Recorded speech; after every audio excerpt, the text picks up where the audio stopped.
Huge Verdansk leaks have me excited but also scared. That's the name of this video, and yet again we're watching another JGOD video. It's your boy, the myth, the legend, the man with 3,000 hands, aka Reaction Boy 3000, aka Sniper Boy 3000, aka if I could be anybody's best friend in the world, it would be him, Ugly Boy 3000. Go ahead and hit that sub button, turn on the post notifications so you never miss a video, and drop a like. It puts us to the algorithm and it gets us one step closer to taking over the world. So we finally get a little bit of Verdansk news with some leaks that came out today. Let me know right now. Let me know. Y'all excited? So talk about some of those things. It's set to return in season 3, which we were kind of already aware of. We knew at beginning of the year.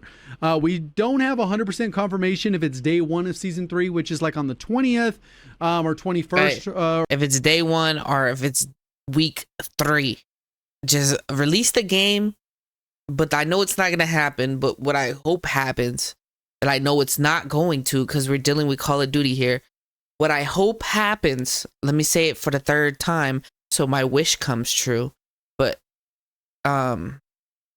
just release the game and then not be broken with no cheaters and no hackers and everything. Just release the game fixed, complete, and how we want to play it, fast paced with diving and shooting at the same time. I know none of that's gonna come true, but that's what we want, man. Just release the game how we want it. Or whatever the case is in March, or it'll be the mid-season, which will be like 3.5 to 4 weeks later, which would put it like mid-April, which would be kind of a ways out. That's not necessarily the beginning of the year. I guess technically it's still in the first half, but not really. The map is supposed to be similar to the OG Verdansk based off some of the leaks we're getting. And what they mean by OG would be that it's dam. It didn't get converted over to Summit. It's quarry, not the salt mines, and also stadium. It's not supposed to be accessible inside, but the roof is closed. So it's supposed to be like a little bit different than the original. Because if you guys remember the original, you weren't able to open any of the doors. It just kind of had those little loot crates around the outside edge of it with the buy station there. There were no zips to the top. So it looks like the roof is going to be closed, which is fine. But hopefully there's some ascenders make it a little bit more accessible, since it sounds like the inside would be accessible. I don't know if that means the middle level where they kind of had that Easter egg with the key cards that you had to gather in the area, then open the doors, or you'd get full access to all the areas of it. It also looks like the train system returns. And what they mean by the train system is on the map, the little train that just kind of goes in a circle around or in a loop, not necessarily a circle. It's still yet to be discussed whether or not it'll have some of the features that were in our current train, where you could stop the train with the rear pull, or you can make it go and stop and all those types of things. That's still yet to be determined. We don't know if it's going to have a buy station in the middle of it. We don't know any of those details. It just says the train system is set to return. It also looks like train station interior will be closed as part of this leak. So basically that would mean the original version of the train station where you can only go on the roof. Through it was kind of blocked off. You could only go on the roof. And on the roof, instead of having the glass, you could break through later on in Verdansk. They're probably gonna only leave the map unfinished for maybe like a month, and then they're gonna start adding stuff. It's That's kind of for all sure. boarded up. It Know sounds like it's going to be maybe that 2 months. Version. Hopefully it still has some ascenders. Maybe they never change the map ever again. That way, so you don't have to go only from one side, mantle up, dealing or with Call of Duty. Case is. So that should be the case. It looks like the fast travel subway system won't be enacted. Maybe that comes down later in an update, and they kind of put out some of the updates that Verdansk had over time, which I didn't really use that system. It was kind of a bad system in my opinion, but regardless, I think the door system was more like interesting. I think a couple of the other systems and travel were interesting. Maybe hopefully the cars are good. Some of the leaks that we're hearing about are that the cars are better. But I don't know if that's the case. Like, why not just make them broken and then tone it back versus making them crappy, and then that's kind of the first impression. Was also tweeted, it says that Charlie Intel tweeted that some content creator play tested builds of Verdansk for Warzone with different map elements, including different map traversal elements. So I wonder if that means that they got to try it with balloons or not with balloons. I wasn't at a play test, so I don't know. I did hear similar things before this tweet, because obviously some creators hear things through the grapevine type thing. But obviously without full hands-on playtesting, it's really hard to give concrete stuff, especially with people under NDA which is inevitably the case as well, especially if people aren't really taking detailed notes. Sometimes details can be wrong. I've gone to playtests in the past where maybe like we had one experience and then somebody leaks something. I'm like, that is completely false. That's not true at all. I can't go, that's wrong.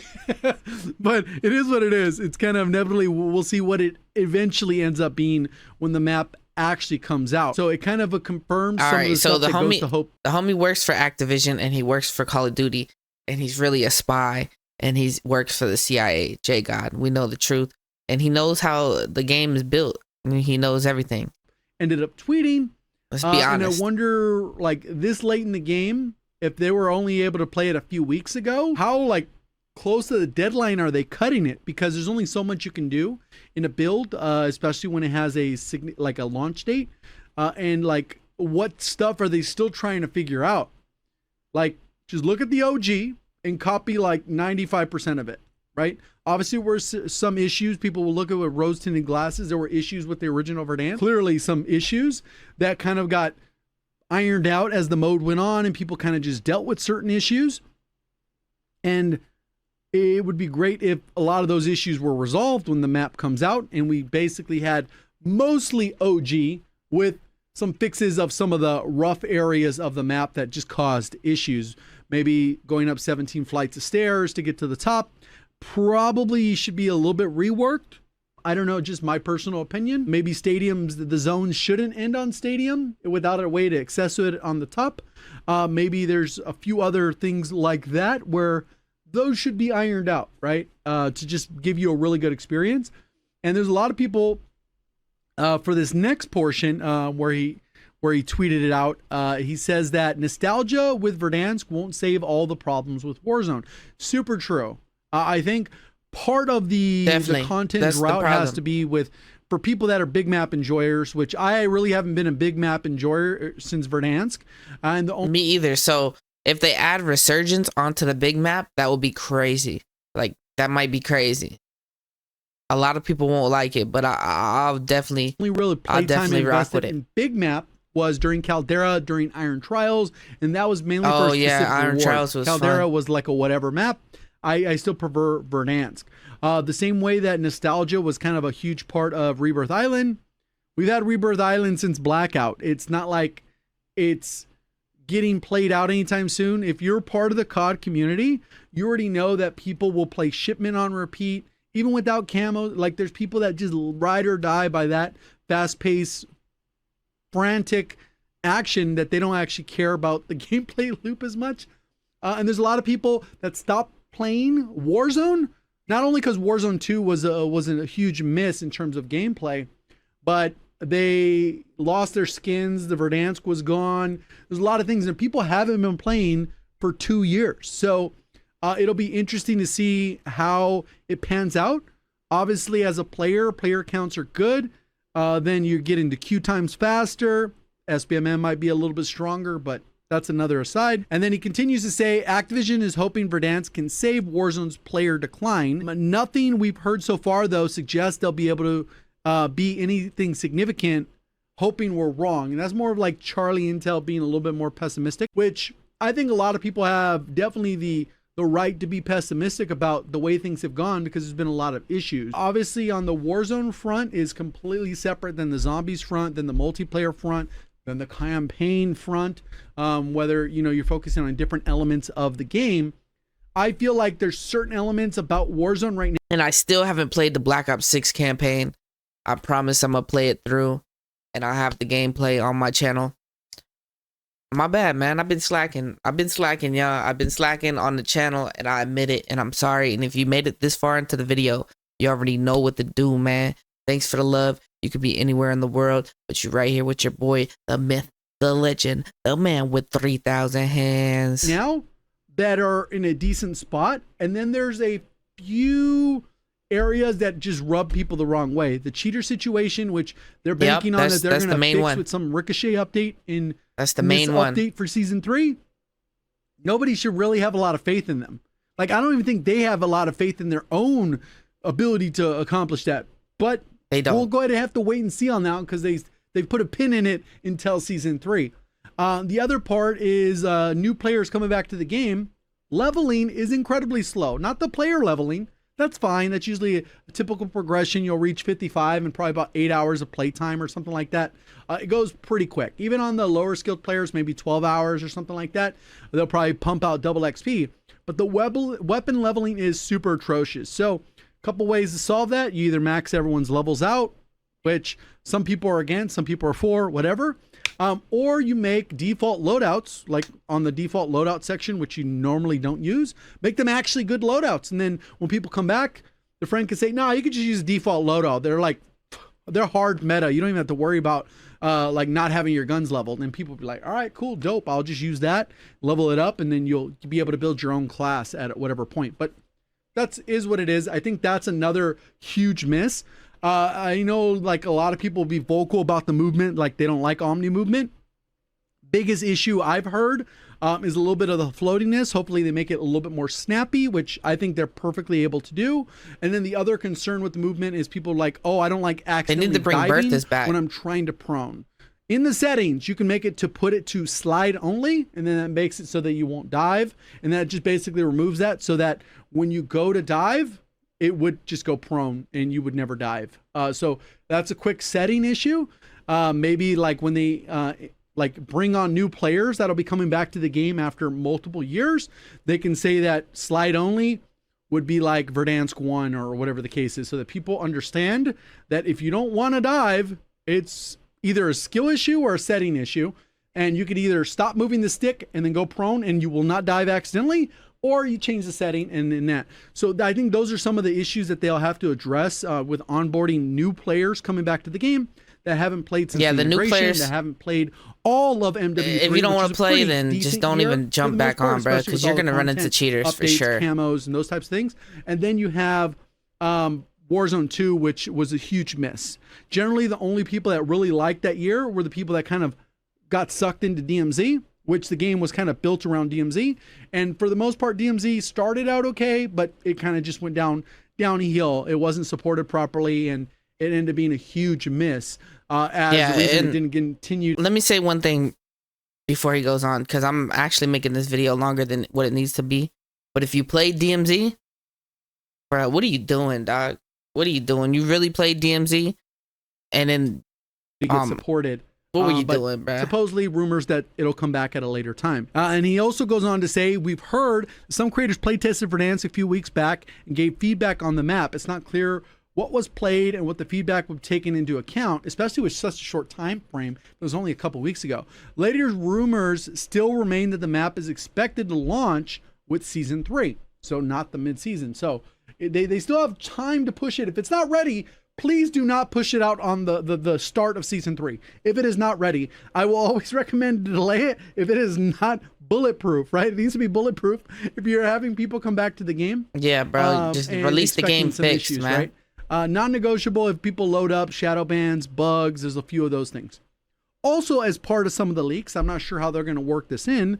Maybe they'll have some separate events for Warzone to give you certain guns, but the Growl and the HDR are set to return.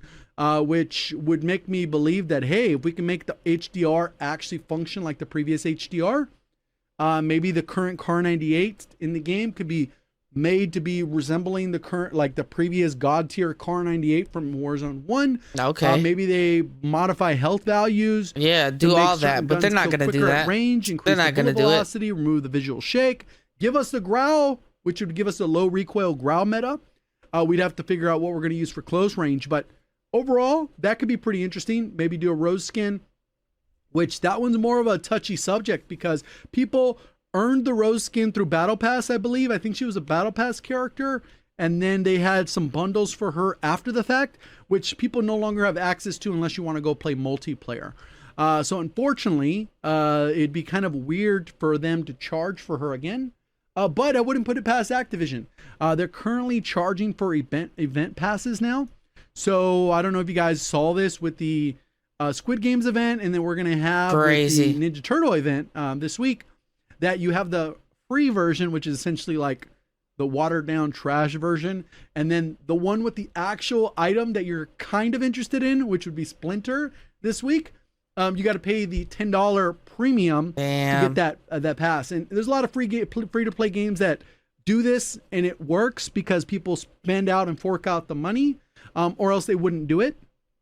Other games have even taken it further, where you have the normal free, then you have the premium, the super premium, then the ultra premium, which give you more rewards, and all the top rewards include all the previous rewards. So I think COD will eventually get there. Hopefully they actually push their business model to free to play, but that's a whole other topic. I'm excited for Verdansk though. Obviously there's a little bit of a nostalgia element, but in terms of me big too. map, I'm excited. I don't think any of the big I'm maps excited we've had for have the come Verdansk. remotely close. Al-Mazrah was okay, but Warzone 2's looting and movement held down that game pretty heavily. Urzistan's all right, but the map flows a little bit weird with all the water. And then, you know, Caldera was Caldera. It just kind of missed so many marks off the rip, the vehicles with the airplane. I don't know. There's a lot of stuff that could be said, but I think we're looking forward to hopefully a new map dropping, and then some significant overhauls, especially since the mission has been to overhaul a lot of the issues that are biggest rub points for players, so that when they come back, it's a smooth transition into the game. And for people currently playing the game, they'll just end up with a better experience with buy station improvements, hopefully some loadout improvements. It's the way the attachments work, maybe the creative class, the pick 10 or whatever, however they want to figure it out to solve the problem. What plates or lack of backpack, there's a lot they need to do, but they're running out of time. I just thought it was worth talking about the leak and have a little bit of nostalgia of Verdansk gameplay in the background. All right, we're out of there, man. Video. See you on the That's next the end of the video, like JGOD said. But without further ado, see you on the next one, y'all.